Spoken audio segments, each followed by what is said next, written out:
Hello, hello, happy Wonderland Wednesday! This is Alicyn's Wonderland, the show that takes you through the looking glass into the wild and wonderful world of animation and video games. I'm your host, Alicyn, and tonight, our guest is Ezra Weisz.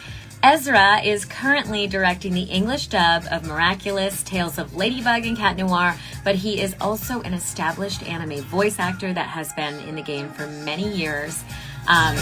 He's also, fun fact, a marathon coach. So apparently if you are a marathon runner and need some coaching, you can sign up and get that as well.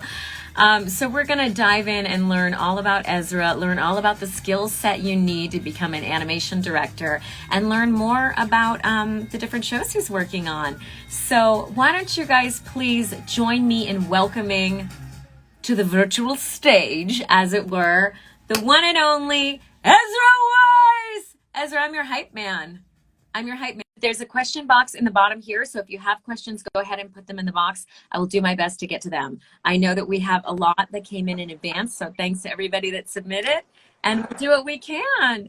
Ezra! Hi! How are you? I'm so ready for this. I've been waiting for a long time, Alicyn. I'm a big fan of your podcast. I love so many of the folks that you've interviewed. I look forward to working, and I aspire to working with some of the talent that you have interviewed in the past. I think you do an amazing job, and it is an honor to be here, and thank you for including me. Oh, wow. You're just making me blush. Thanks, Ezra. Well, it is an honor to have you here as well. I mean, first of all, I just got to give a shout out to your TikTok channel because I love the content that you create there and all the behind scenes stuff you do and you really show people inside your world, which I think is so cool. And you do it in a way that is inspiring and down to earth. And I just really love it. So thank you for that. Well, thank you so much. I had a thought even today of, am I an oversharer? I love to share. I really love to share like a lot of myself with the world. And I think that's one of the reasons why I was really drawn to just being an entertainer and being a performer and being an actor. And I just like to share. I like to be candid, which I have to be careful about sometimes because we are in a business where projects don't want us to be candid.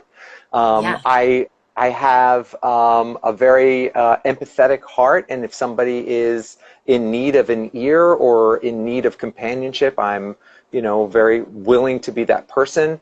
And I also think that's something that really helps me out in being a director, really listening to where someone might be struggling with a moment to try and work through that.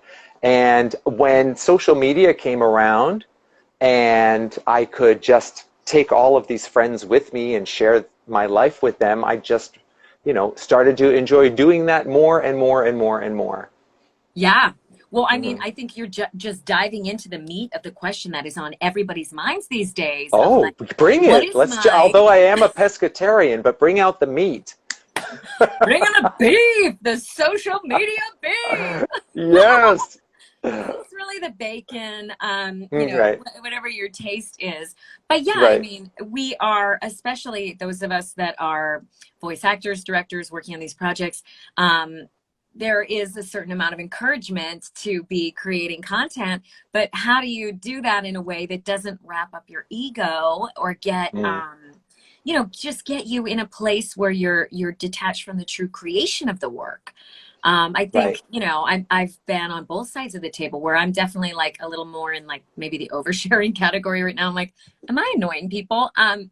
But I took a 14-month break and that was great too. But, if you're off too long, it gets really hard to get back on. And it depends on what you mean by get back on, truly, because if get back on means numbers, followers, numbers, then that's a difficult thing because, as everybody knows when it comes to social media, you need to be consistent. Yeah. And the other thing they say about social media is you need to have a niche. You need to be very specific and you need to really like target and work on that. So for instance, this podcast, it's about voiceover. It's about the art and the joy of bringing characters to life through the use of our voice, which obviously is our entire instrument, not just solely our voice. But look at your podcast. You do so much more. You bring out a casting director, or you bring in voiceover directors, you bring in voiceover actors, you bring in writers that work on animation.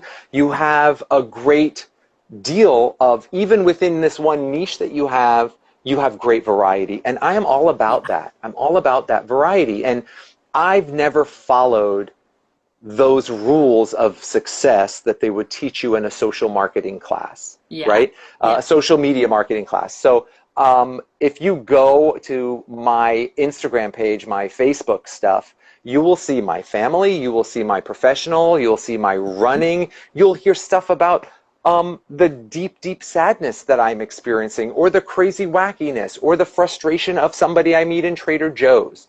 You'll have weird random snapshots, you know, of being in the post office, or people getting my name spelled incorrectly at Starbucks, which I absolutely love. And even though I may feign like I'm angry about it, I love it. Who cares?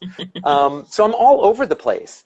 And taking a break, a social media break, is super important. Backing off of the attention that you give to something like that is really important. But here's the thing that I really do connect with, and that is the other person watching our content. I don't feel like it's just my content and it's like I'm checking up on my content. Like, for instance, if we are gardeners with our social content, I'm only looking at my crops. I'm looking at my garden of crops, but I'm thinking about the person who will be enjoying them later in the salad. Right? So it's not about how are my crops doing? Oh, what are my numbers like? You know what I mean? Why isn't this targeting right? What's wrong with the algorithm? How do I change it so that I can kind of work the wave and surf the numbers and get the likes? What's the weather? What are the bugs doing? Right, all that stuff. But I'm like this, you know what?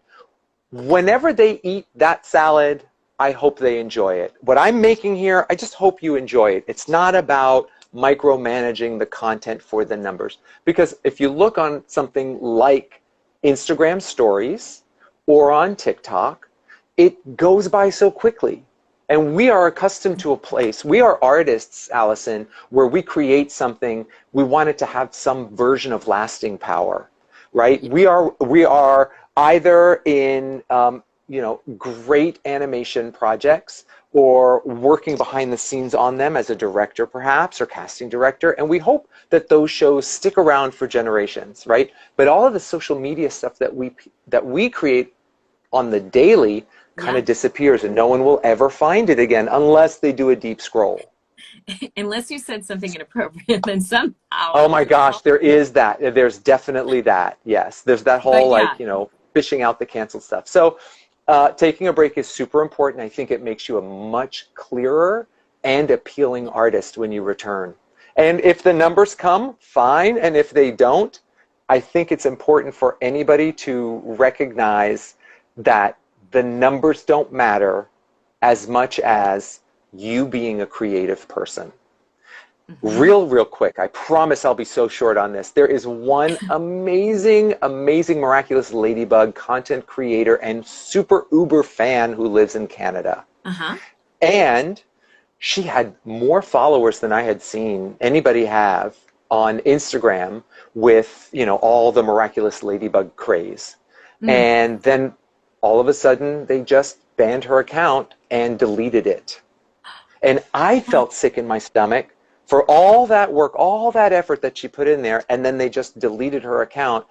And I gave her words of encouragement, like, all those followers will come back, they'll find you, they'll come back. Or maybe they were a bunch of robot dummy accounts and you don't need them anyway, but you just keep being you and make the stuff that makes you happy, and then it will just grow back. Or if it doesn't grow back, it doesn't. But you just keep being you, because you know and I know that if one of our accounts all of a sudden just gets deleted, or we wake up one day, and one of these social media platforms gets hacked and it's all gone, I would feel sad. I would be depressed about it, because I'd be like, no, all that. Yeah. you know, because we do put a lot of creative energy behind what we are making. But she has gotten back on a platform and she's building back her audience the way that she is. And it's not the same numbers, but, you know, I didn't want her to be completely discouraged and depressed. Yeah. So, you know, all of it is, it's just like everything. It's all temporary. It's all out of our control, and just live in the moment and let's enjoy our conversation tonight. Yeah. Woo! Yeah. There you have it, folks. Mm-hmm. Yeah. And so, I mean, it really is truly a journey and a lesson in impermanence and in the temporal nature of life, right? I mean, it's just how do we stay more present, you know, and you can't get so wrapped up in what you're doing or checking back in with how things are doing that you're not present in your life. Because I think we've all probably been there. If you're on social media, for actors, what am I doing? I'm scrolling. Right. I didn't even know. Yeah, and as far as actors are concerned, when you submit auditions, I just saw your TikTok where you spent 45 minutes on an audition. But if you are an actor and you are obsessing about when will I hear feedback about my audition? We're not living for the feedback is nice, and sometimes feedback is hurtful. But we can't be living for the feedback. If we're living for the feedback and the acceptance, then we are taking a step far away from ourselves as the artist. Mm-hmm. As an artist, we have got to put ourselves out there for criticism, critique, praise, or nothing. But we just got to keep putting ourselves out there as artists. And, you know, as a voiceover person, the ideal life is please just keep giving me auditions. And when they hit, but I'm not going to be looking at my inbox from my agent to see if I got it or if there's a callback. What kind of life is that? That's the same as just scrolling and looking at everybody else's stuff. Yeah, you got to just let it go. Let it go. Let it go. Go, let it go. Don't hold it back anymore. What'd you do? Did you kick your own computer desk? My iPad. But that's right. Yeah. All right, let's get into the juice. Let's take the bacon bite. So it's funny because that was such an inspirational thing, and I'm realizing, well, in my research I found out, you know, so you teach Tai Chi, you're also a marathon coach. These are both skills that kind of help people stay inspired in the long run.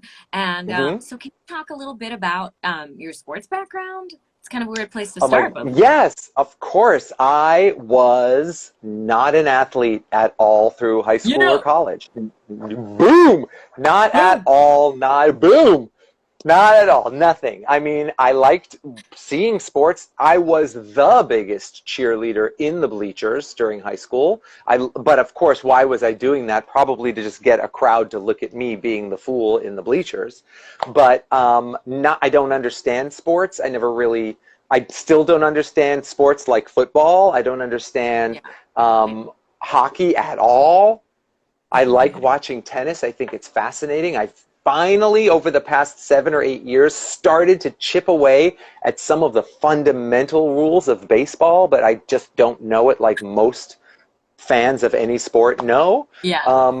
I like to watch it for the drama. I basically figured out, you know, okay, I don't understand how fouls work in basketball, but I understand the points and who's going to win. I mean, that makes sense to me. So I was not athletic at all, Alicyn, in high school. I was very, very invested in the theater department and being a performer. And then when I graduated, I spent 1 year at Sarah Lawrence College, and I devoured their theater department and wanted to transfer to a more strict, structured conservatory program. And I was seeking out places like Juilliard and Cal Arts, or California Institute of the Arts.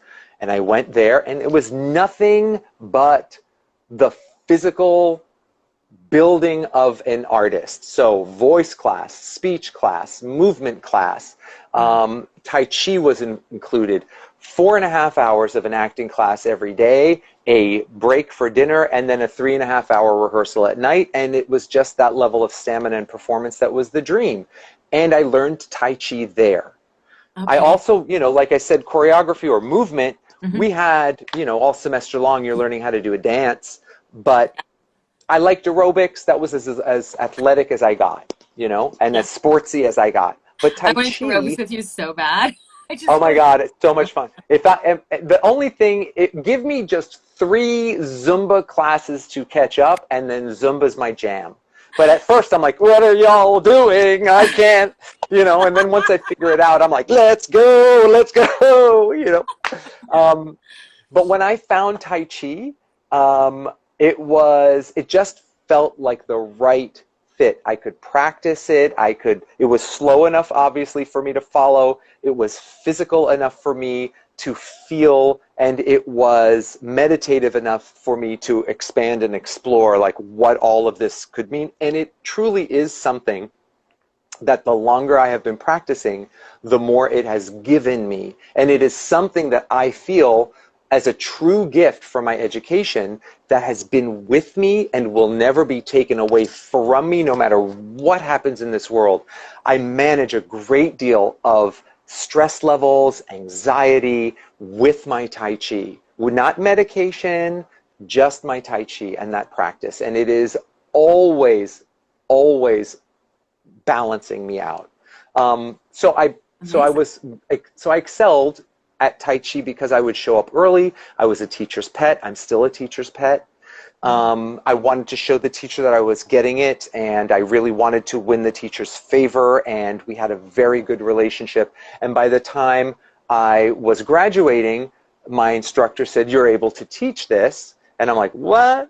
And they're like, yeah, you can teach it. So I just started practicing at Runyon Canyon. There's a abandoned tennis court there. And I would practice there, and people would come and watch me. And I'd, you know, invite anybody who did not feel intimidated to practice along.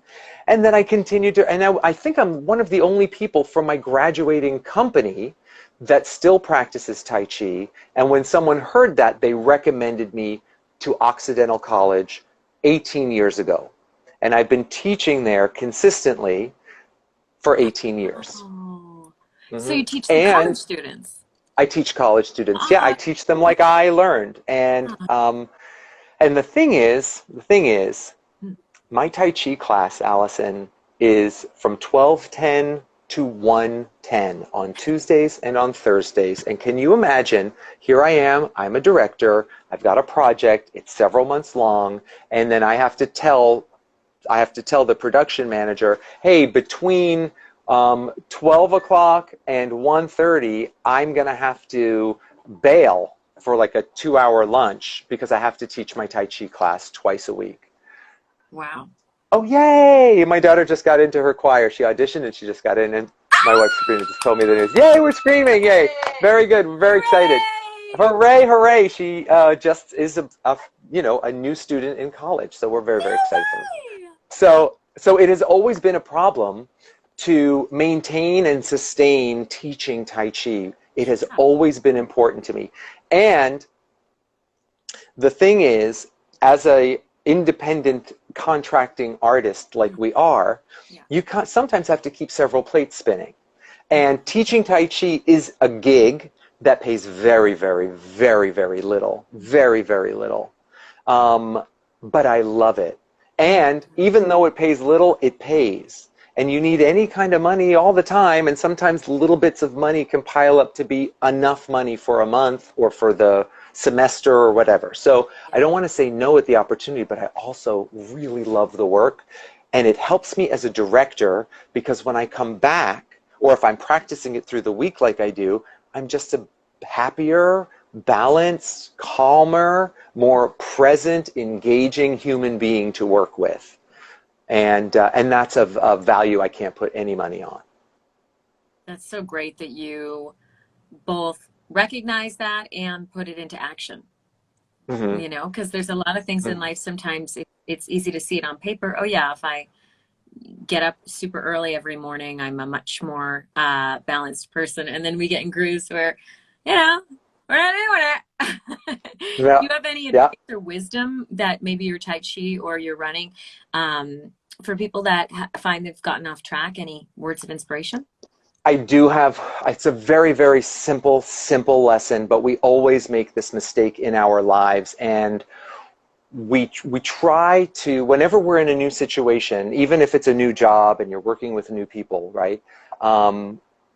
You want to show them how good you are right away, right? Mm-hmm. And you may not be ready to be that good as you want to be, as good as your mind says. We hear so many quotes and podcasts and speeches from motivational talkers that, like, if you get it in your mind, you can do it, you should do it, and they're absolutely right, and I do not take away their message, but I feel like their intensity behind the message pushes us to try and do something before we are ready. And when we do that, we make some big mistakes. So I always try to instill, go slow until you know, and I don't mean to make it rhyme, it's just coming out the way it is right now, right? But go slowly until you know, and then once you know with confidence, then you can pick up pace.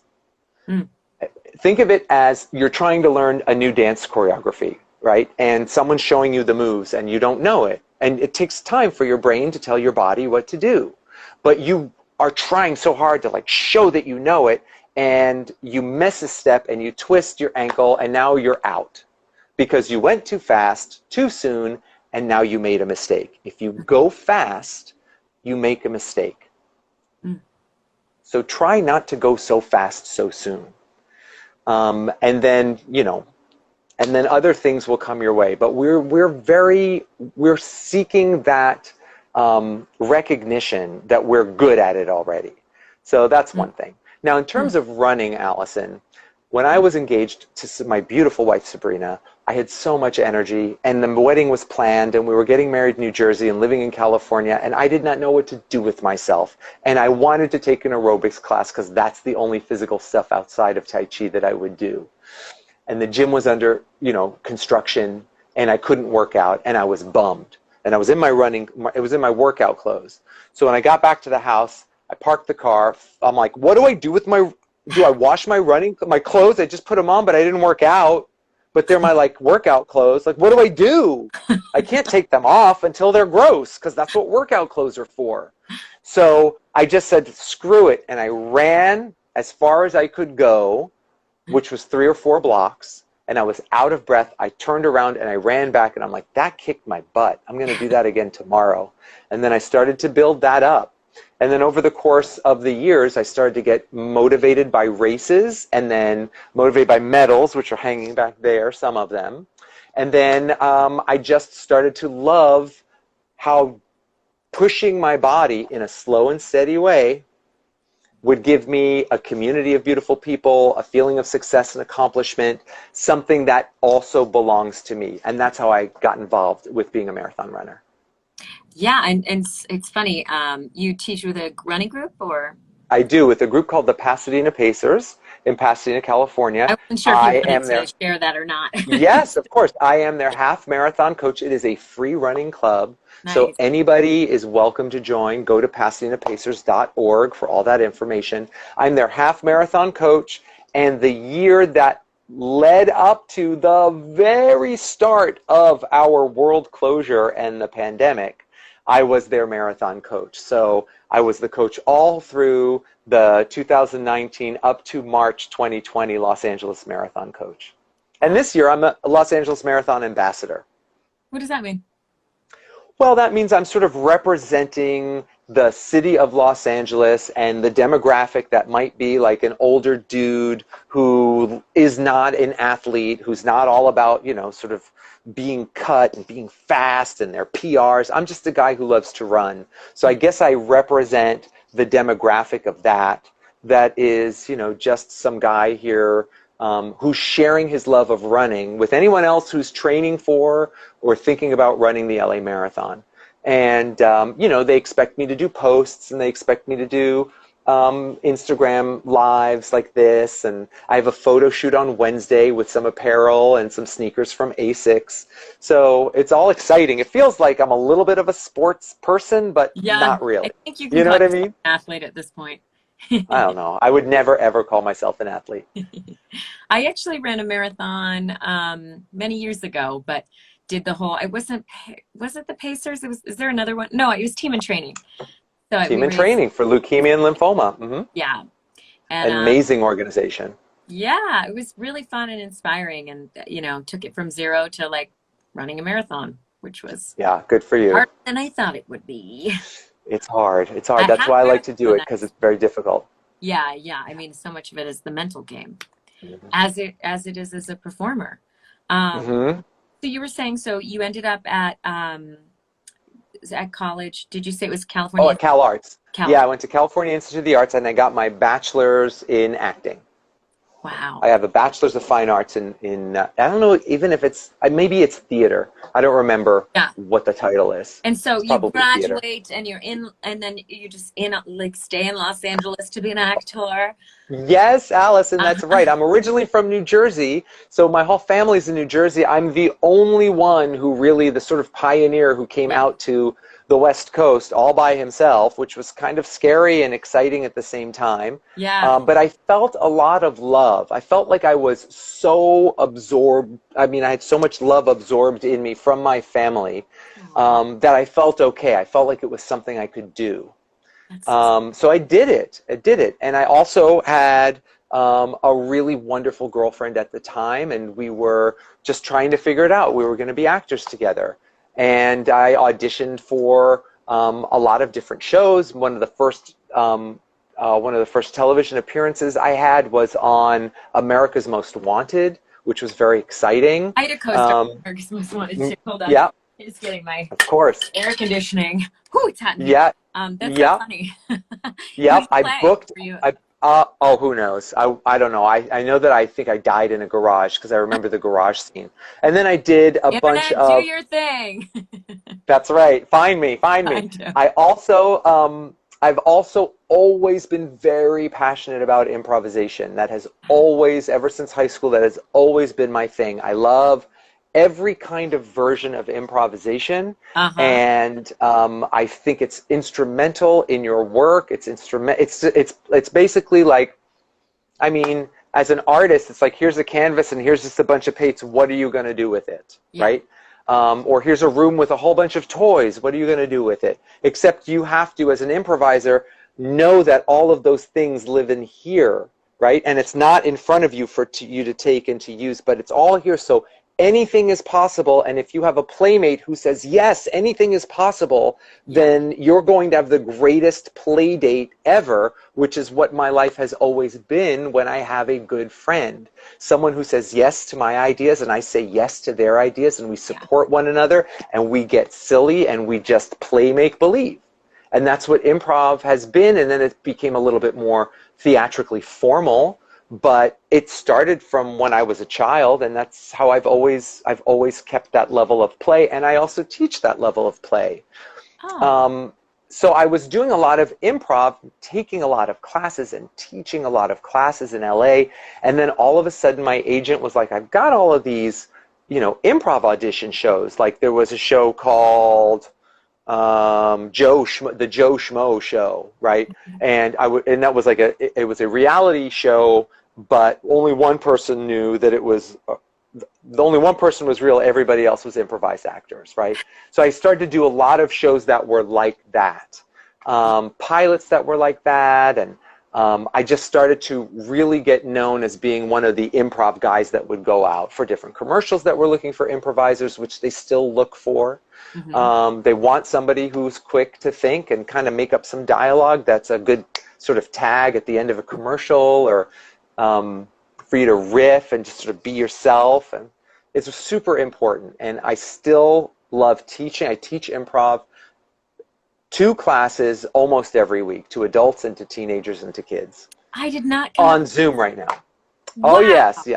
If you Well, here's the thing you should look up if you wanted to find a improvised group that I am a founding member of. It's called The Doubtful Guests. The Doubtful Guests, guys. Guests, yes. That's the 4 of us. There's 4 of us. So it is Todd Stashwick, Jason Addis, Sabrina Weisz, and myself. And we died in a terrible brothel fire in 1888. And as ghosts, we are condemned to perform for eternity when an audience shows up. Oh my God. So when we perform in the style of what you would expect around the time that we died. That style of improv, that That very style of improv distinct, with a like, little bit of contemporary fusion. There's music, there's dance, all of it is improvised, and there's plenty of videos on YouTube to see. But I will warn any of yourself or your viewers, it is a dirty show. It is what you would call blue in the industry, meaning like it's adult content, it's raunchy. There's a lot of 18 plus humor there. just for So just for grown-ups, that's right. So yeah, absolutely love improvisation. It's a huge part of my life. And you get to work and play with your wife a lot too, which is pretty amazing. Absolutely, yes. When we get to do that show, it is so much fun to work together like that. It's also it's a nice feeling to share those pre-show jitters that kind of last the week prior to the performance with another person, so that when I do audience warm-up for television shows, which for me is a great deal of improvisation. Yeah. Oh, wow. 2 days leading up to a show, I'm a nervous wreck. I mean, I just, I got so many things going in my mind. How's it going to go? How will I get there on time? What if I leave the studio where I'm directing a voiceover to get over there? I have to make sure that I've got all my clothes and my bag of gear, all that stuff. I just start to checklist in my mind. Then I do Tai Chi and calm all the way down. Yeah. Then, and then I perform the evening of audience warm-up for about 3 hours or so. And then I come home relieved, relaxed, exhausted, and content. Yeah. And it's a wonderful, wonderful rush. It really is. The whole build-up to the moment, to its success, and then to the denouement and relaxing. It's really wonderful. You have so much energy. It's incredible. I like to stay busy. I truly do. My father was very much a passionate worker, although he was a businessman and dealt with numbers. But I saw his work ethic. Yeah. And I also saw how he worked too much. So I'm trying to find balance in that regard so that I don't overwork myself, so I can enjoy my family, I can enjoy my own quality of living, I can enjoy time with friends and time with you and other moments like this. And time for myself is with also my followers. I find that to be really relaxing and enjoyable when I have lives and I just kind of jump on and sort of share with each other. Aw. Well, thank you for your time. We appreciate that. Of course. The audience warm-up. So you're the warm-up comic on all that, and that's right. And so how can you tell us a little bit about that process? That seems so interesting. Yes, I'm happy to share it. It's a very weird job. A lot of people hate it. They feel like a comedian is the right person for it because you're supposed to make people laugh. You warm up their laughter. You get them used to being where they are. They sort of walk into a studio, and not only is the studio literally cold, but it's a bunch of strangers sitting with each other, and you want to make them feel a little more comfortable or warm up the environment so that when it's time for the sitcom, they're laughing at the jokes. They're not like judging it or distant or, sort of shut off from the experience. So I am a person who, when I do the job, I really do act the fool. I'm very much like I am on my Instagram sometimes or on any of my stories where I like to engage directly. I'm never ever mean. I don't like being mean. I don't think teasing is a fun way to get laughs out of an audience. I think if anything it makes them on guard, like, oh no, don't come here and tease me. So I always am the one to be teased. I do silly dance moves, which are my real dance moves. They're just silly. I like to create a big, I'm like a big party entertainer, like at a wedding or at a bar mitzvah or a quinceañera. I'm like that guy to sort of wake up the spot. And I've got a great DJ, and I just try to get interaction. I try to get interaction with the audience so they feel like this evening belongs to them, which it truly does. They are the audience. They're super important. And they're excited to be in Hollywood and watch a taping of one of their favorite shows. So I want them to feel special. And that is my purpose. The show is not about me. The show is about them enjoying that show. And as a professional, the show as my standpoint, the show is all about the actors, the writers, the producers having a successful taping of the episode that they've worked all week long on.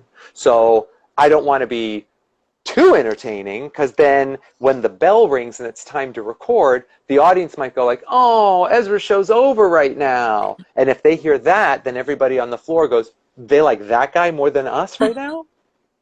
Which, you know, has happened. You have to learn where the balance is. Yeah. Likewise, sometimes I'll just step back a little bit and I'll be like, okay, let the show do its thing. That's what they're here for. And they'll be like, Ezra, come on, get them going a little bit more. I'm like, oh, okay. It's a very difficult job, Alicyn. It's a very showbiz job. I absolutely love it. I love it. It fuses everything that I do. Performing, being in Hollywood, improvising, making people happy and having a wonderful time, and feeling rewarded by producers saying, that guy's kicking ass up there. So I love the job so much. Aw, wow. Yeah, I bet you're amazing at it. Now, see, I have to go to a taping of all that. Go to taping all that. But I mean, some of your followers may know the Selena Gomez show on Disney Channel, Wizards of Waverly Place, or Demi Lovato had a show, Sunny with a Chance. I warmed up those shows. Austin and Ally is a Disney Channel show I worked on. I also worked on Cristela on ABC. I've worked on Man with a Plan, which is a CBS show. I mean, all these different shows. You did? There's lot of fun, and they have different warm-up people that they bring in, or, you know, I was not there. Okay. I would know if you were there. I was not there that night because it was a season finale show. Oh my gosh, that's amazing. I was a toy called Purr Baby. Purr Baby, that's me. Were you a real person, or they used your voice for the toy? Voice. I was like off the microphone. Yep. I totally know how you did it, but you were on set, off to the side. I was on set. They weren't going to have me on set, but then they wanted me to stay, so I was like, yes. Did they introduce you? Yeah. I mean, while you were doing it, or just at curtain call? Yeah. Curtain call for sure. But while you were, see, if you were there, I'd be like, oh my gosh, ladies and gentlemen, Alicyn Packard's here. She's doing the voice. Hey, I'd be like, Alicyn, come over here. And you'd come up and you'd be like, hi. I'd be like, Alicyn, oh my gosh, do you know that Alicyn does so many voices? Or do you know that, what is it, the Happy People? What are the People one? What's the People show called? The Mr. Men Show? The Mr. Men Show, right. And then, you know, I would allow you to show yourself off, and you'd be like, wow, this is so fun. And the audience, they would be like, wow, this is so great. We're getting exposed to so many wonderful, like, Hollywood things, right? Yeah. And if someone like Alicyn is not doing the voice, then I'll be like, look at this camera operator. You know, this camera operator used to work on All in the Family. And then the older people are like, wow. I mean, they're just impressed by people who work in the industry, you know? Because we've all touched shows that mean something to everybody, which you know, it's crazy that we work on shows like Mr. Men or Miraculous Ladybug that touches an audience that say, you know, you lift my spirits, you help me escape, you distract me from X, Y, or Z, or it's a special show, it's my comfort show. It means so much. It's amazing. And there's so much magic, you know, even on days where it can feel like a grind, it's like all we have to do is have a conversation like this that lifts you up and reminds you how 1 in a million even this career even is. Right. How lucky we are to be. We are. Now, I see we have 37 followers that are watching live right now. Yeah. I want those 37 followers. Yes, I see you. I want you to share this live. Let's see if we can double it. Dun, dun, dun, dun. Dun, dun, dun. Because we're going to be talking about other things now. Yeah, it's time. It's time, people. Share the live. Let's go. It's going to jump off right now. It's time to do this. Party started. Here we go. Let's go. Let's see.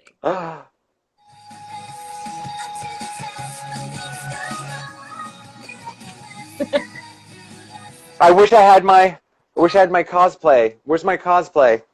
I need my mask. Put it on. Do you have it? I mean, I have to find it. It's in my son's room of all places.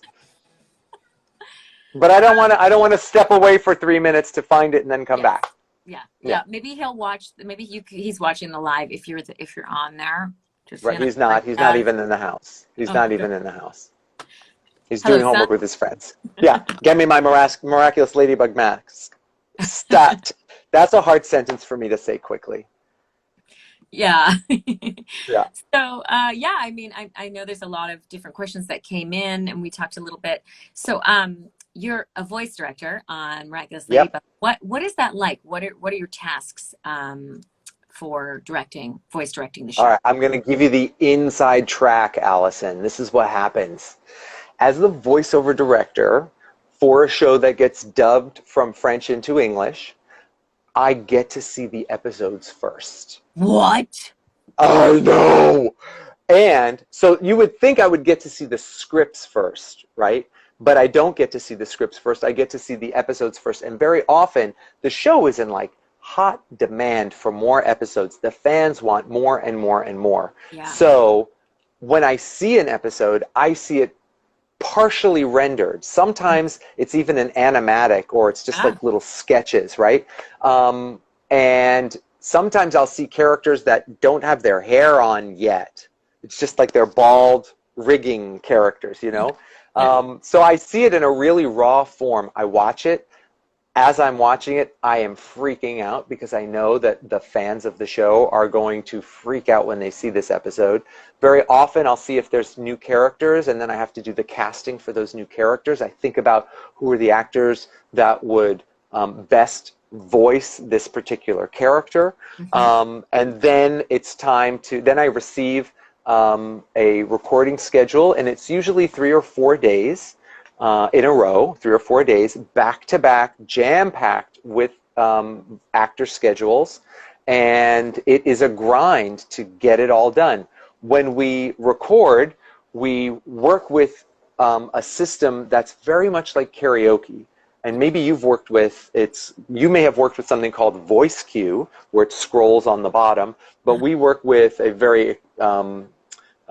a very French system. It's called Eurythmo Band, and it scrolls on the bottom, and the actors preview the scene, so they see the scene that they're going to do, and then we roll the scene again, and now their script is rolling on the bottom, and they get to read their script while they're acting in the scene Yeah. as the scene happens in real time.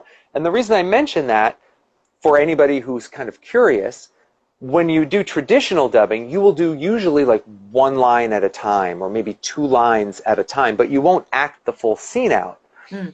And I think what really helps Miraculous Ladybug out is Christina V, who's the voice of Ladybug and Marinette, and who was a past guest on your Alice in Wonderland show. Yeah. No.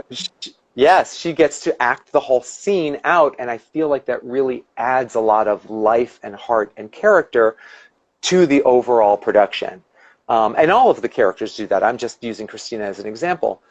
And then we'll do that scene. Maybe we'll do it again.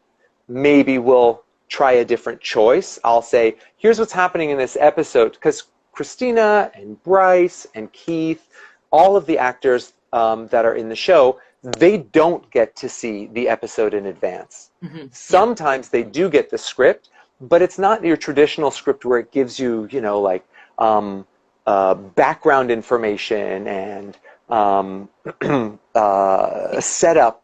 It's just raw dialogue. So sometimes based off raw dialogue, you don't really know what's going on.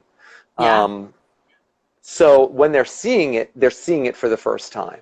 And if we're in the beginning of an episode and I know where the episode is going, because that's the work that as a director I need to do, I'll say, all right, listen, Marinette is going to find out, or she's going to make a terrible mistake later. I really want you to emphasize this moment in your dialogue so that it kind of sticks when they hear it, and then it pays off later. And she's like, oh, okay, all right. And, they have to trust me for moments like that. And then later they're like, oh, great. Or even later on, Christina will be like, oh, can we go back and do that moment? Because now I get it. Now I see the whole arc of what we're doing. So I get to do that. A lot of my work is get out of the way because everybody is so talented. I let them always find it first themselves. I'll say, here's what this episode is about. So-and-so's best friend gets their feelings hurt for this reason, and all of a sudden Hawkmoth akumatizes them, and then they destroy Paris, and the whole formula of the show, and then that's over, right? But throughout the formula of the show, we also find out like a little bit more character development, right? Like for instance, you lied to your best friend and your best friend's feelings are really hurt about that. And you guys have to sort of have an honest moment with each other, like a real friend moment at the end. And that's what the episode's about. Like, okay, great. And then they jump in and they do it. And I'll maybe give a little bit of a direction. A lot of the time, Alicyn, I'll say stuff like, the lip sync isn't matching. You're going too fast or too slow in this moment. So just adjust your pace. But everybody is so talented for the most part that for the meaning, like their acting is there. It's just the technical part that we sometimes have to realign. And then that's the job. And then I'll watch back the episode, or I'll work with the editor engineer and say, all right, let's move this a little bit here or there. But again, they're very, very skilled at what they do. I just have to sit back and let them do their work. So sometimes it's just leading the way, you know, it's sort of saying, I'm here for you. And sometimes if we're working together, Alicyn, and we've had a history with each other already of working together for a while, and we're all past the pleasantries, right? I'm so happy to work here, and I'm so happy to work here, and we start to share some real stuff, like, you know, I'm really stressed because my pet is at the vet right now, and I don't know what they're going to find, and I can see that you are preoccupied with that, and I can see that that lays heavy on your heart. I will stop our work, and we will talk about that, because I don't want you to feel like that needs to be suppressed. I want you to be a person, and if there's something that's bothering that you need to speak on, let's sit and talk about that. And then once that's out of the way and you feel lighter and better, you'll enjoy doing your work more instead of having to hold back the, you know, it's not that you're leaving it at the door, it's that you're pushing it inside of yourself, right? Leaving your woes at the door, it depends on what they are. Oh, I can't make carpool on time. All right, that's one woe. The other woe is, I'm really bothered because I just found out some bad news about a relative somewhere else and I can't be there with them now. So let's talk about that for a little bit. And as a director and as a human being, I'm really very much there. And we have a beautiful, sensitive at times cast and fascinating lives. And it's really important that we check in with each other and connect and then do our work. And then we all have a great time with it. Ah, I love that. Yeah, I love it too. That's always been very special, very, very special for me. The other thing that I'll do, and then we'll go to the next question, is I will, in your headphones, while you're in the booth, I will do the other dialogue so you are responding to somebody. Right? I'll always set it up so you're responding. It's all about acting is reacting. So I want you to know why you're saying what you're saying, and I can deliver those lines, because I know the episode now, deliver those lines the way they're going to be delivered when the actor comes in a couple of days.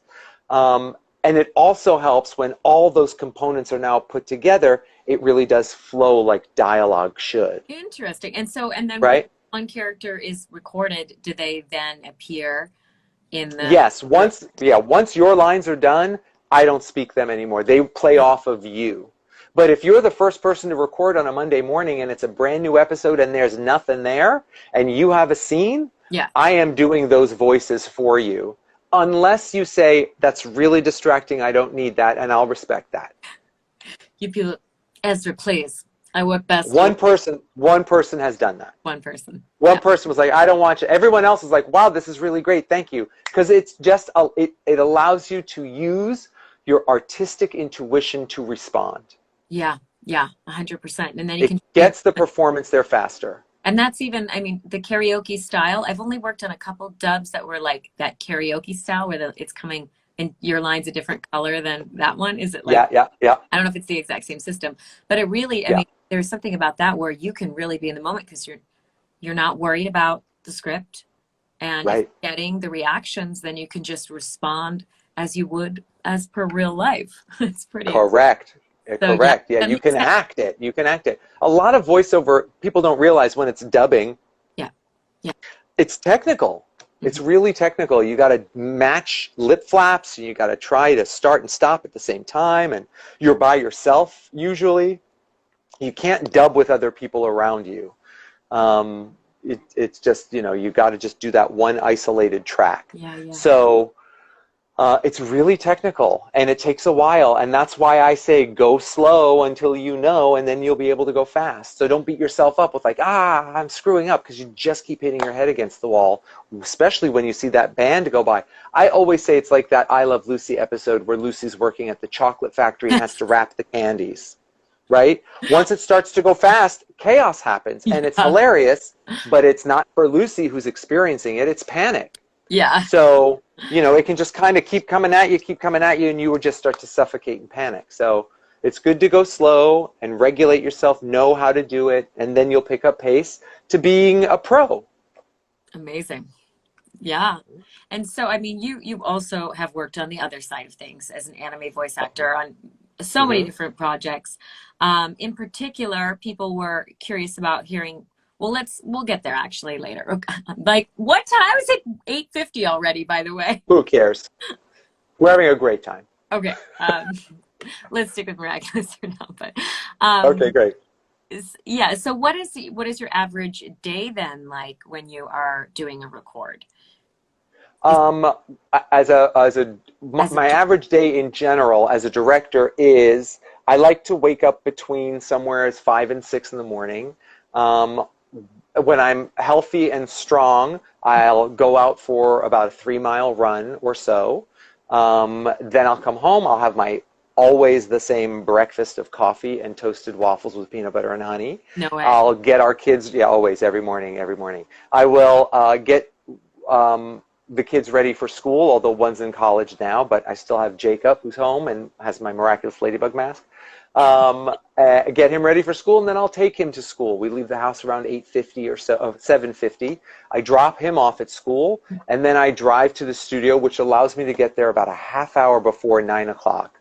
So I have time to settle, look over, connect with an engineer, connect with, I speak to my wife, how was drop-off, how are things going, or she's still asleep and I won't even bother. Now has the dog been fed and walked and pooped and all that stuff.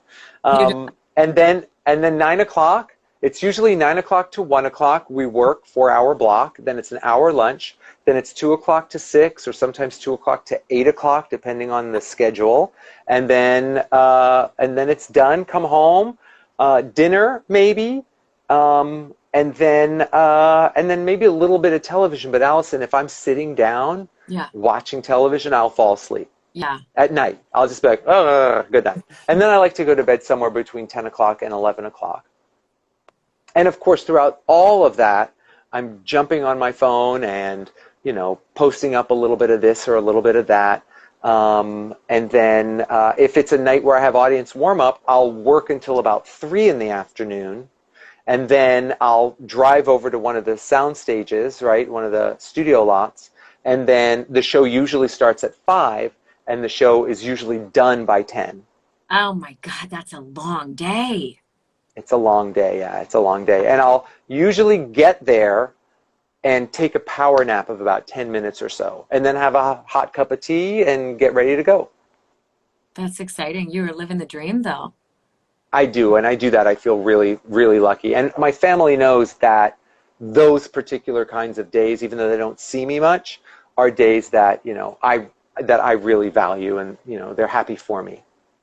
And so you started on the voice acting side of things. You've done on I did well, and started doing a lot of voice acting. How did you then segue from the acting side to the directing side?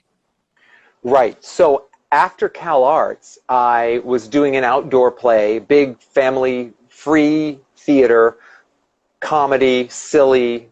And a producer and voiceover director for Mighty Morphin Power Rangers was in the audience and said to me, hey, you were really funny, and your voices were silly and funny and all filled with all kinds of accents. He's like, do you do voiceover? And I lied and I said yes. And he's like, well, great. I do Power Rangers, and here's the number, and call this person, and we'll book you for, a guest monster. So I started to do voiceover work that way. And that sort of lasted about 3 or 4 years like that, just doing one job after another job. And it was not a dedicated profession. It was, I was working a day job, and whenever I would get a gig, which was twice a week maybe, I would arrange, the 2 or 3 hours to go and do the job and then come back and do my normal work. Yeah. My day job, my muggle's job, which I hated. What was that, by the way? I worked for 800 Dentist. I was a operator at 800 Dentist. Hey, so if you, yeah, it's still performing, still working with people, because people would call me, I wouldn't call you, and still being very helpful. Found people a dentist. It was a great fit for me. I got full-time benefits for part-time pay, for part-time hours, and a very, very, very flexible schedule, and on a call floor with other actors. So we were all covering one another's work whenever someone booked a job. Great. And then, I started to work regularly at this one studio, and the studio director said, we have this project. Are you interested in being the voiceover director for it? And I was like, oh, hold on a second. I mean, I was directing theater and sketch comedy and, little film shorts, but I don't know about directing voice. It's different, there's a console, you're on the other side of the glass. I'm not working with a person the way I'm used to. I'm not on my feet. I'm not in the sun. It's a dark place. It's different for me, Yeah. So I said no, and he's like, I think you'd be really good at it. You should consider it. I was like, okay, I'll try it. I'm all about saying yes, certainly yes to opportunities. So I said yes. And that's how I started doing that voiceover directing. The project was a success.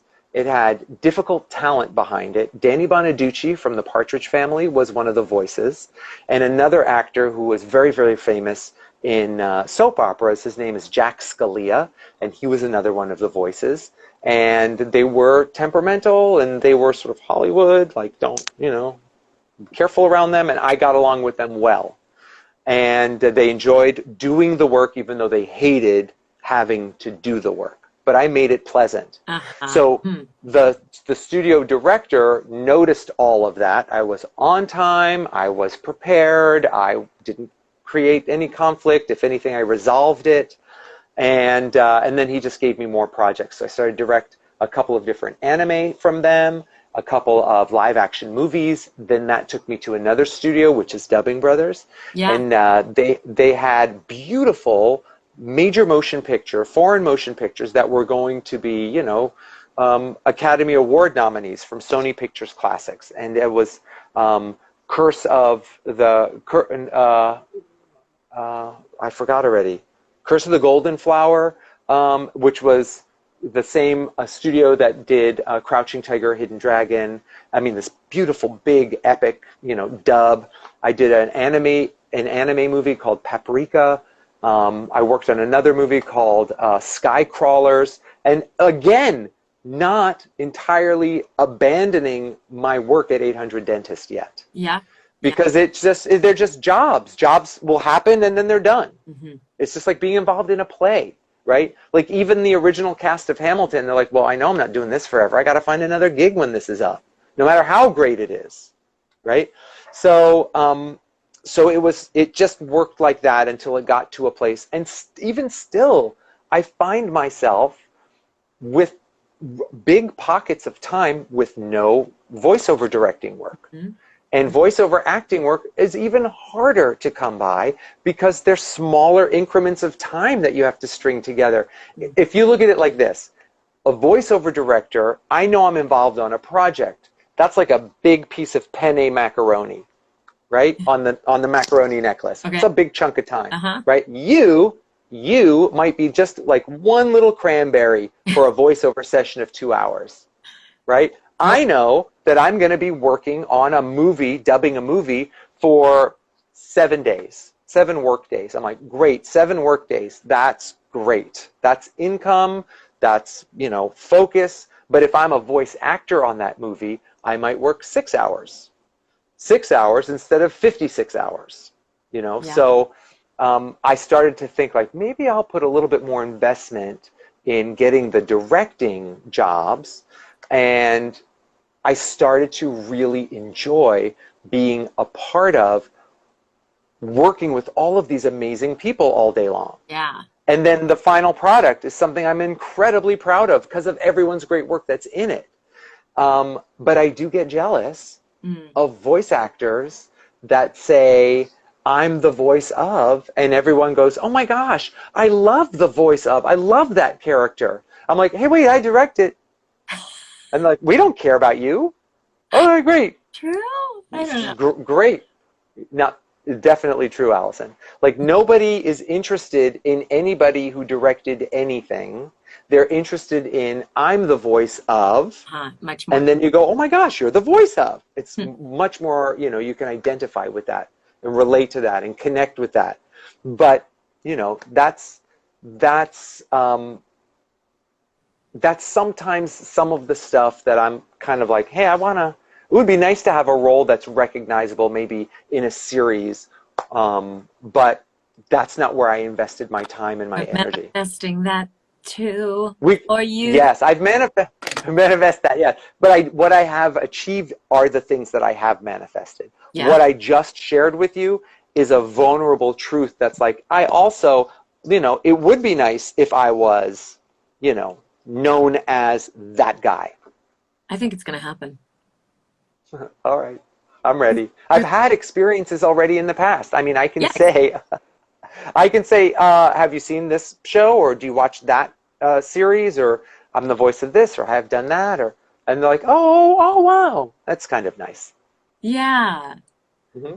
And you do get to see the project all the way through. And what has it been like working on a project like Miraculous, where the fandom is just so huge? I mean, was that a new experience for you? It was a new experience. It's now a new experience for me. At first, it wasn't a new experience for me. At first, I was very familiar with being involved in a show, and that show had a big audience. I'd already been familiar with that. Yeah. Mm-hmm. But then the show grew bigger than that experience. The audience grew bigger than that experience that I had already had. At first, it was, I was very, very surprised when I went to an anime convention.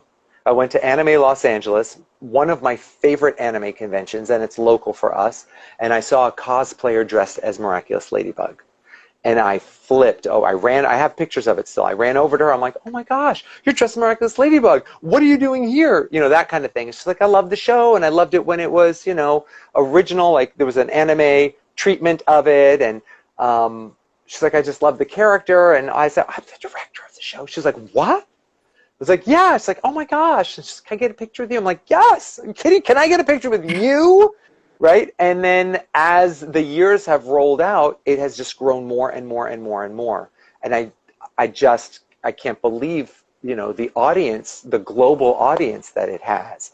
Now, it was always much bigger in every other country except for America. Mm-hmm. Okay. Like Spain, Mexico, Brazil, Germany, huge hit, like unbelievable hit, right? Yeah. And I'm like, oh, okay. Well, I'm glad everyone else is enjoying it. That's not even our version. It's not even the English version of it. But I'm super proud of the show's success. But now it's really growing with popularity here in North America. And I found out from the fans it was because of COVID. People were locked up in their house. They were streaming things. And at that point, now we had 3 seasons of a show that someone can binge.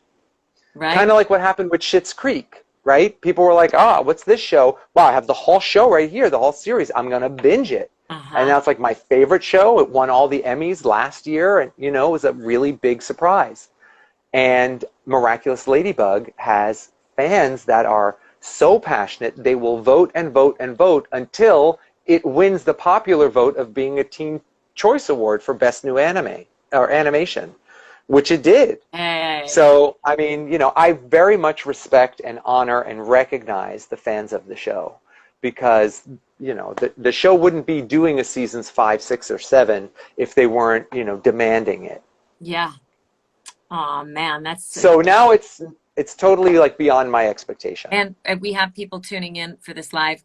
Somebody's from Pakistan, Mexico. Yeah.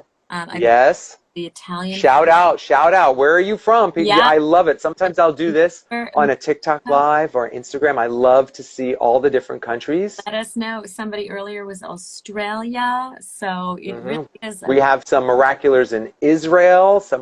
Australia is a big one, and also Canada. Let's not forget our neighbors. Yes, a Canadian friend. Yeah, that's right. Is there anything you can tell us about the? I can tell you that. Okay, yes, I do. I mean, I can't tell you anything, so you're not really getting anything. Uh-oh. Are you still there? Yes. You still there? Okay. We glitched for a second. Actually, before you answer that question, I just want to say, all of a sudden it was Los Angeles, Florida, Malaysia, Holland, New Zealand, Mexico, Philippines, Finland, Australia, Lebanon, Philippines again. And they're all here watching?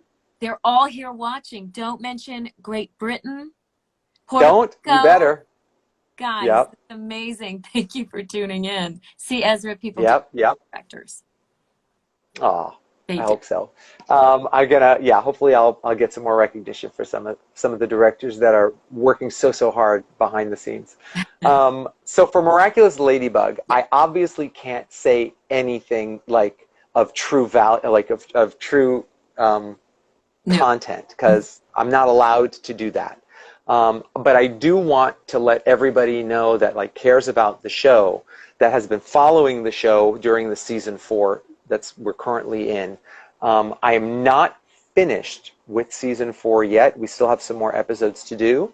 I do know that the show gets much stronger in terms of the storyline over the next few episodes as we get towards the end in the season finale, which is going to be a 2-part season finale, and it's going to be very, very strong in terms of fan delivery. You're going to see so much, and it's going to make them really excited. If they like the show, they're going to love the end run of episodes very much. Yay! Oh, that's so exciting. Yeah. Wow. I know that we're already actually over time. Do you have a hard out? No, I just don't know if if Instagram Live will cut you off at any time. I think it would have been an hour. I think because I do this every week, they give me grace. They give you more time. Okay, great. Yeah. But I do want to have a chance to get to a couple fan questions. Yes, please. So Tamar had asked, did working as an acting coach for Nickelodeon Disney, how was that, and did it impress your kids? So were you an acting coach for the networks as well? Well, what happened is, as an improviser, and being as an improv teacher, sometimes I was asked to work with some of the younger actors that would be on a show, and we would run through different games, and just kind of loosen up and feel more free about yourself, so that you can bring more of yourself back to the set and to the script, so things just wouldn't feel so stiff and written. So that's pretty much addressing that part. But what was the full question? How has that what? Did it impress your kids? Impress my kids. It did not impress them much. To quote Shania Twain. There are times, what impresses them, I think, a little bit is when we would go to an anime convention and they would see that people are kind of interested in either an anime that I'm voicing in or directing or Miraculous Ladybug. Yeah. But then that kind of neutralizes, and they're like, oh, we know that this is going to happen for Dad now. And the only time I think it really matters is when they have someone in their friend circle mention a show or an anime, and then they're like, oh yeah, my dad works on that. And I'm like, what? No way. And then that part is super fun for me to know that that's happening for them. But it was always fun for me to bring my kids on set, for them to meet Selena Gomez and Demi Lovato and Ross Lynch and all these really great, talented younger artists, and take pictures with them. They were always so nice to my kids, and my kids really loved being around them and seeing that. And I feel like that calmed down any sort of fan fan sunglasses that they may have with celebrity. They like see them as real people. So when it comes to even somebody like Billie Eilish, my daughter Sarah was in an aerial silks class with Billie Eilish, with her mother, who is the teacher, who is very good friends with Sabrina. Yeah. What's that? She's a voice actor. And she's a voice actor as well, right? And I've worked with Maggie. I bring her in on some projects as well. And and so she sees somebody who's like such a big superstar as Billie Eilish, but she also like knows who she is, right? Yeah. So she doesn't get like that crazy, starstruck stuff. And I feel like that's really good and healthy for the family, and that was a benefit of the things that I do and the things Sabrina does. That's very cool. Adios97 wanted to know, what was it like working on Code Geass as Mao? Wow, Code Geass. So yeah, Code Geass. Code Geass was an earlier anime title that I worked on. I was already at a place where huge title. It's a huge title. I had no understanding of what it meant. I just knew, and I certainly, when I was recording anime at that time, I wasn't watching anime. I just knew that you wanted me as an actor. So I came in and Alicyn, I am an actor. I would do whatever. You want me on set, you want me on stage, you want me behind a microphone. It's all the same work for me. So it was exciting to just diversify my portfolio with, here's some voiceover work, and here's some on-camera work, and here's some stage work. So at the time, I did not understand, but I was told that this was a really big title. And I just treated the work like I would treat all of the work. I gave it my all, and I tried to do my best all the time and listen to what the director, Kevin Seymour, who directed it, what he wanted me to do. And I loved it. But I love all of the projects that I work on for the most part. One project I hated, and that was a video game where I was like a big demon, like the boss round demon, and I had to scream and shout every one of my lines, like shout them. And like not even halfway through the session, I just hated it so much that I wanted to quit. And I said, this pain is not worth the money. Yeah. And I don't want to do this job. But I did. I finished the job up. But I hated that job. It was so difficult. I'm so sorry. I think we've all been in situations where oh, no, this does not. Yeah. This one's for me. You worked on Popples. I worked on Popples. Of those Popples. You remember the toys? Oh my God, so cute. Alicyn, I absolutely, now that we know each other and I know your voice and your work, you are most certainly on the list for auditions for stuff like that. Oh. I mean, other stuff as well. But when there's like cute original animation, which that was original animation, meaning we didn't have any visual yet, there was no video yet, we just had scripts and we recorded from the scripts. I mean, that is such a show up your alley. And all of the voices were so cute, the talented cast that's on Popples. And then I didn't know this at the time, but for anybody who's still watching that's Miraculous Ladybug, they know that that is a Zag show, right? Jeremy Zag is the uber creator of all of these titles, and Popples was a Zag show, and that was before Miraculous Ladybug. Oh. And I did not know that. And it could be very likely that Miraculous Ladybug kind of poppled my way by way of Popples to me. But I don't think it was, because when we had Jeremy Zag in our studio while we were recording Miraculous Ladybug, he looked over at like our trophy case where we had some merchandise of the Popples, and he was like, oh, that's my show. And we're like, what? And he took it out and he flipped it around and it said Zag on the back of it, and he's like, yeah, that's my show, it's my show. So I don't think he even knows that we recorded Popples at the same studio that we were doing Miraculous Ladybug. But there I was working on Popples a couple of years before Miraculous Ladybug, and it's really cute, and it's on Netflix, and if you want to see it, definitely go and see it. And I voice character on there, and his name is Gruffman. Man, he's, you know, yeah. I couldn't So remember him from like the deep archives, but he wasn't. I think he's a new character. There's a lot of new characters. I think they just resurrected the names and obviously the cuteness of the poppling device of like rolling into a ball and popping back out again, and the popping noise. But I think everything after that was brand new. I also, since you're a fan of Popples, at OG Popples, I also directed a season of Monchi-Chi. I made my son watch it. Yeah. What, the new version or the old version? The older version? The new one. Oh, you really? Where did you see it? Because I'm... Yeah, where'd you see it? You saw it, I think, on Netflix. In French or in English? In English. Oh, great. I'll go watch it. I don't know. I didn't even know it was out. I would say this is probably a couple of years ago. Maybe a year or two ago. But yeah. That sounds right. Yeah, that's right. Yeah. You can check on Just Watch, too, to see where things are airing, to reuse that app. Okay. I don't. Yeah, because it's funny how things keep moving around. I try to find Yokai Watch. It was on Netflix, and tell everybody, like, where do we see it? The fans tell you, they took it off. And then you go. Yep. You go. And people are worried. They're like, where can we watch, like, Miraculous Ladybug? Where will we be able to watch it? Yeah. I don't know. I don't know. They're like, when is this episode coming out? I don't know. I just work on an episode that will eventually come out, but I don't know anything beyond its recording. Yeah.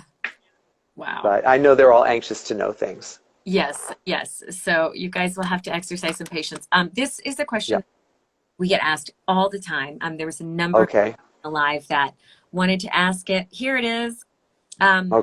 What is your best advice for people beginning their voice acting journey? And I know I pulled that question up, but that goes for everybody that asked that question. Yeah, that's a great question. It is most certainly the most popular question when conversations like this are happening, or panels at anime conventions or Comic-Cons are held. What's the best advice to get it going, to get it started? And I apologize, Alicyn, if my answer is very similar to many of your guests, or maybe even your own answer that you may have voiced many times, but I definitely believe that the first and strongest exercise that you should be doing is taking out a book and reading it out loud, and reading it out loud to an audience of children. They'll let you know if you have a voice and a way of sharing and lifting words and telling a story, and if you're able to captivate their attention.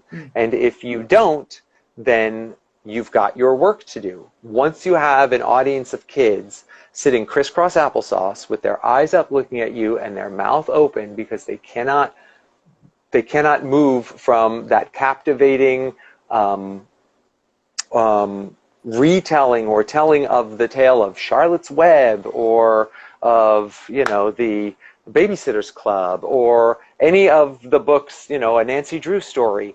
If you can bring those words and all of that to life and the voices of those characters, then you know that you're going to be a good match for a career in voiceover work, or even as a hobby in voiceover work.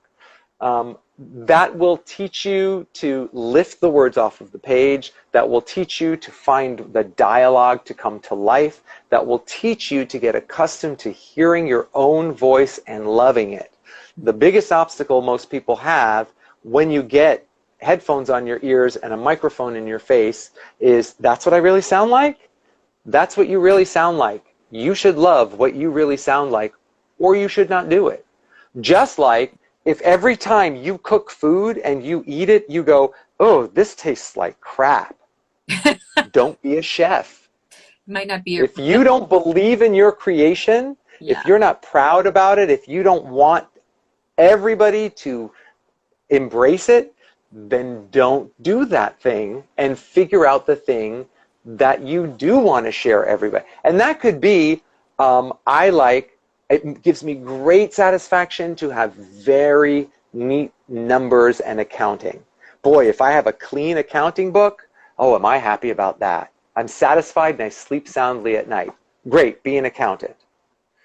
if performing and using your voice and your creativity and giving it to an audience, and that audience is captivated, then voiceover is right for you. And it's not right for everybody. Yeah. Yeah. I loved to read stories. When I was already in elementary school, I would go to the kindergarten class, not even realizing what I was doing, but knowing that I wanted to entertain them. Yeah. I wanted to have an audience, and kids are the hardest audience. They'll let you know as soon as you're boring. They'll go, oh, and you'll go, oh, shoot, how do I make this better? You'll have all the flop sweat that comedians have when you have a group of small kids that think you're boring.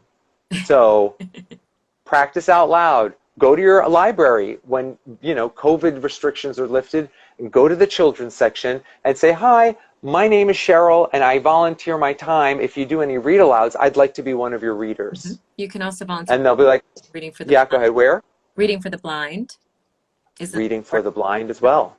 There's one local to Los Angeles, Art of Alicyn, and they do, you can go in and perform for children that are sick in the hospital, whether you're a musician or an actor. So those are some others. There's lots of opportunities, I think, to help share and develop your talents while helping others, which is an excellent. Yeah.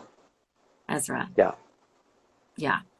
I don't want to keep you on too much longer, so let's just do one last question, one or two last questions. Let's see. Okay. This I think is a really interesting question. Let's see, where did it go? Ezra, do you have any advice on avoiding toxicity on social media? Haha, what a beautiful question. And it's a fan of yours too. Look at the username. Yes. Yes. So we can't really avoid that, because that is what's happening.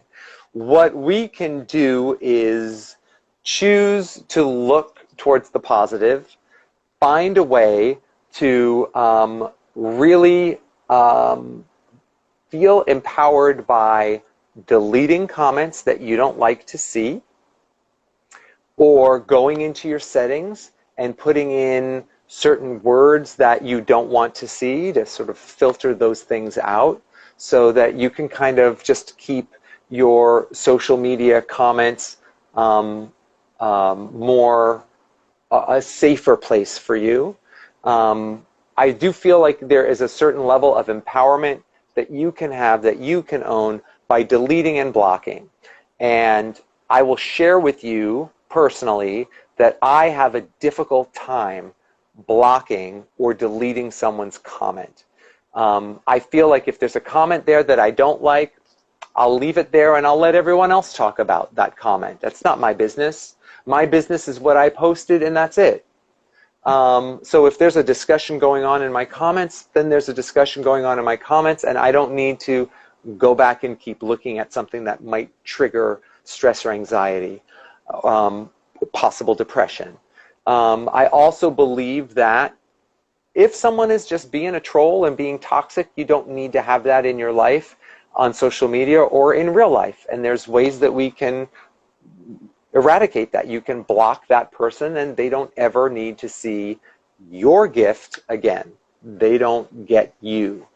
You can also do that with real people in your life. There are terribly toxic people in this world, and they may be real close to you, and you can choose to not hang out with them, or not, take up an invitation if they want you to go for coffee or something, because you'll walk away there feeling less good about yourself.